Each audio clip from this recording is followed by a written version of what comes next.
we are experiencing tariff mania in Canada because a lot of the premiers, Doug Ford, well, they weren't smart enough to make their case directly to Trump to avoid the tariffs and make some friends in the incoming administration, the way Premier Danielle Smith has. And she's made friends with the energy producers and refiners in the United States, which is exactly what she needs to do because those people also have Trump's ear. So I betcha we're going to escape the tariffs here in the oil and gas sector, but not Doug Ford.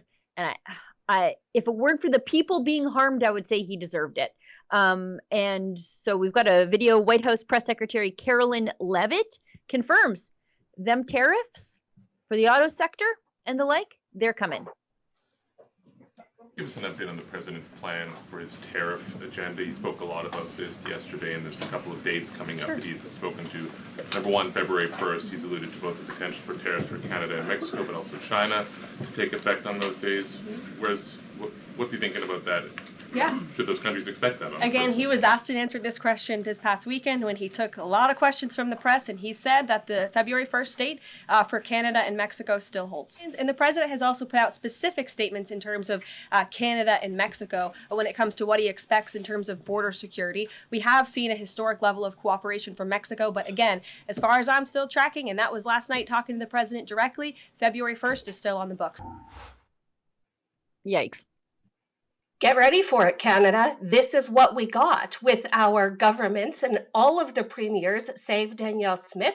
This is what we've got. They took such a gross antagonistic approach to Trump, who responds to, okay, one thing. This is what Trump responds to. It's loyalty.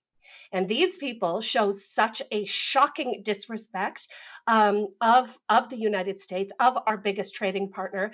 And we are going to suffer the consequences, Canada, even if there is a carve out for Alberta energy or for Canadian energy, I should say, because Saskatchewan does play a big part in that too.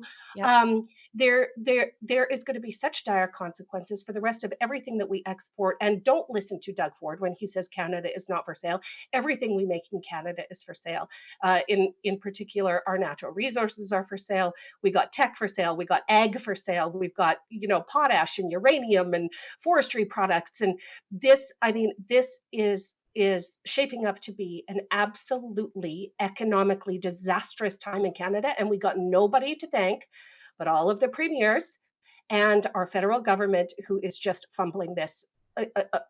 More fumbles than a year of football games by our federal government.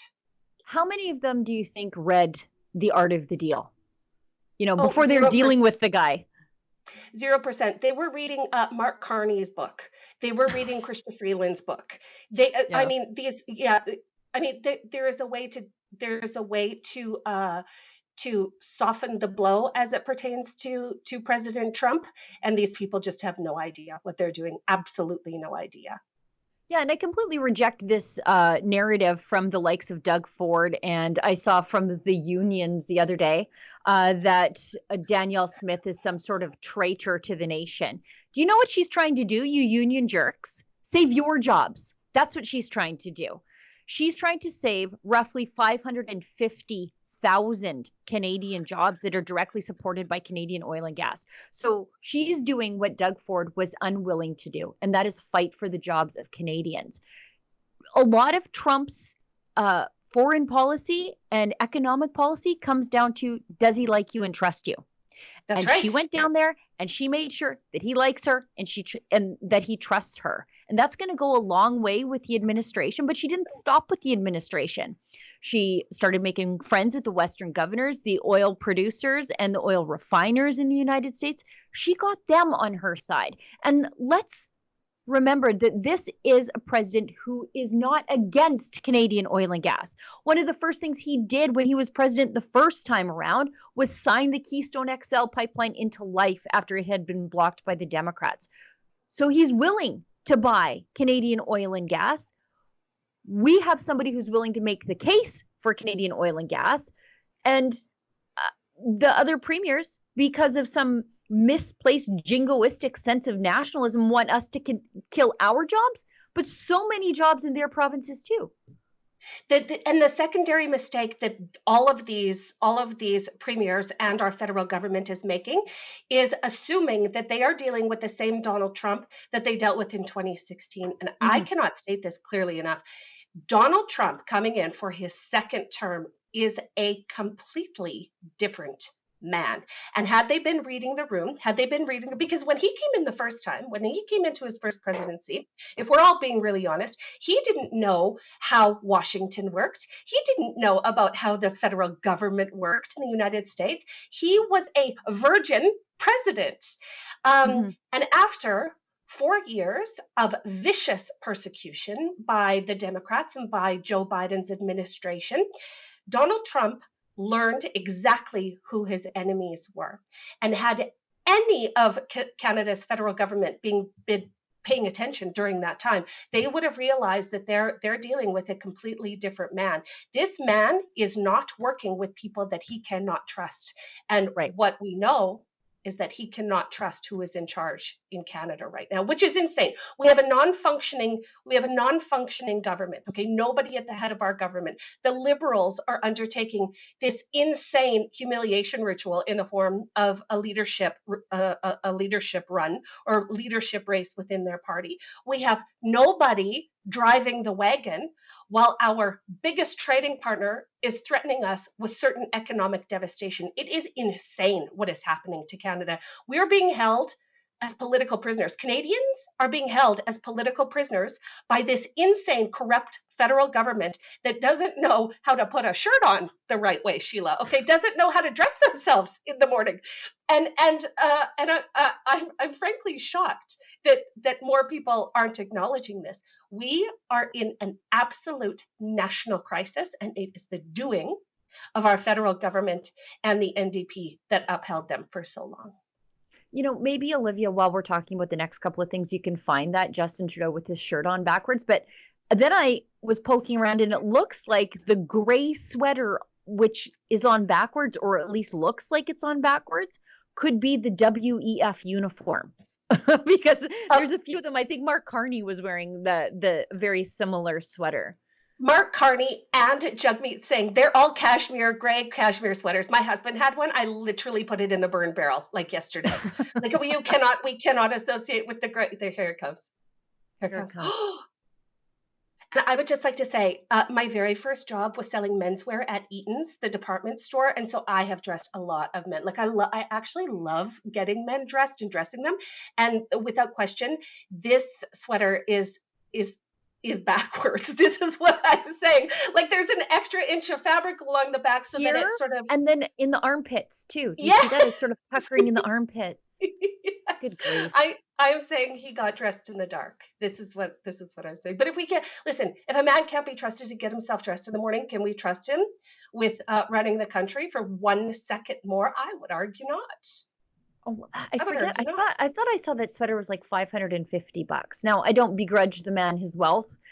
He was born into it, but at least, like put your shirt on the right way before you sashay out to your press conference. I absolutely begrudge him for his wealth. While 25% of Canadians are lining up at food banks, can't feed their kids, and this guy is waltzing around in a $550 cashmere sweater, I absolutely begrudge him. Like, read the room, loser. Go to Mark's, get a $30 polyester like everybody else's husband. No, look at this guy. Like, absolutely outrageous. Oh, he looks like such a lame dad. Like, look at him. Just absolute lame dad energy with his little Taylor Swift bracelets still on. Like, get your Kirkland jeans out. Gotta whip up those Kirklands. Gotta get your Kirklands on. We've got that's an inside joke. Such a good inside joke. Oh, goodness. NDP leader Jagmeet Singh says the Liberals should discuss a plan to support workers. That's their solution, just paying people to stay home instead of taking the heat down in the relationship with the Trump administration and doing the things that Trump is asking us to do that are not unreasonable, like securing the border to stop fentanyl and human trafficking, which is what a normal government should do to start with. But let's hear from the socialist wing of the Liberal Party of Canada. And we think about the analysis that's out there, if those Trump tariffs Ray are in sweater. place, there are hundreds and thousands of Canadian jobs at risk. Think about what that means for those workers, hundreds of thousands of workers, for their families, for those communities. This could be devastating for our country. So we do need to have a plan in place to support those that are impacted, those businesses, those workers, most importantly. I have not had any conversations with other opposition leaders. I think we need to come together to have a discussion about what is the best way forward. I've not had any discussions with the government related to this. If there is any desire to move forward, the government should call us together, like we did during COVID, and discuss a plan that supports workers. We, as a party of working people, a party founded by workers, want to make sure that there's a plan in place for workers. It's why we said from the beginning, EI is clearly not up to the task. During the pandemic, we realized EI does not cover the majority of Canadian workers. We called for changes to happen to EI so that we would be better prepared if something happens again that disrupts our economy. The Liberals did not listen. And so we are now in this position where we have an insufficient EI, a threat of tariffs, and many workers lying awake at night saying, am I going to lose my job or not? So I hope that there's a plan moving forward. Okay, so what Jagmeet Singh is doing right here is signaling to the government what he needs to hear in order to keep on side with the government. Small round of applause for Lise, who last week on this show said Mark Carney is a very dangerous man because he could offer a sweetheart deal to Jagmeet Singh that Jagmeet Singh just would not be able, in his bad faith way of corrupt operation, be able to say no to. And what Jagmeet Singh is doing is signaling what he needs to hear from the government to stay on side this coalition. This is insane. Yeah, all he does is go from one act of blackmail to the next. Before it was the drug plan with the Liberals. That's what he needed to keep the Liberals in power. And now it is dental care. Then dental care.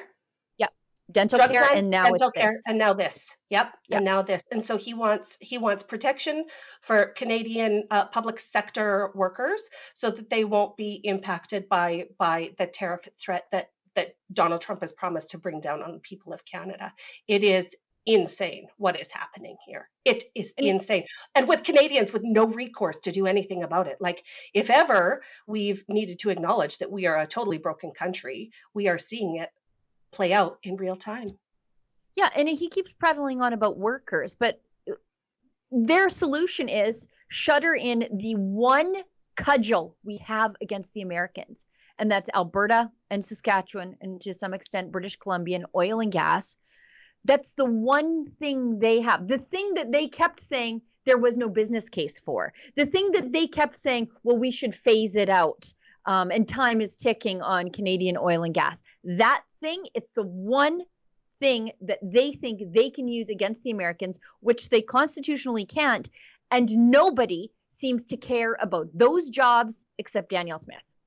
No, it is our natural resources are the jurisdiction of the provinces. So this is not an item that the federal government can barter on our behalf. Listen, if Legault wants to go in and say, we are going to withhold all of the maple syrup exports from Quebec, you know what? Fine, go ahead. You punish those Americans with withholding your maple syrup.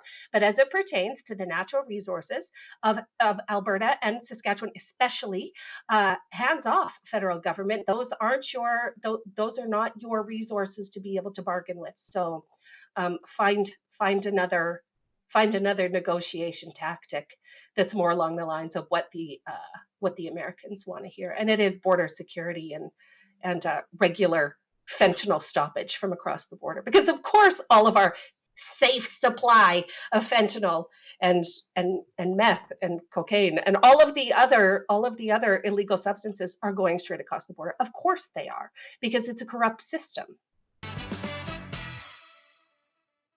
Oh, hi, it's Ezra Levant here in Toronto with an important message because we need your help. Independent journalism in Canada is under attack. Government censors, big tech deplatformers, and the dying legacy media are all working together to maintain exclusive control on the information you receive. They don't want you to hear other voices like ours, and they really don't want you to be informed and to think for yourself. That's why the work we do here at Rebel News is so important. Our on-the-ground reporting, independent news shows, and special content you won't find anywhere else. It's all designed to give you trustworthy information and alternative viewpoints so you can decide for yourself. We don't get government money, and we are not owned by some big global conglomerate. We're funded by people just like you, so please support independent journalism and help us continue our work by subscribing and becoming a Rebel News Plus member today, right here on the page. Go to rebelnewsplus.com.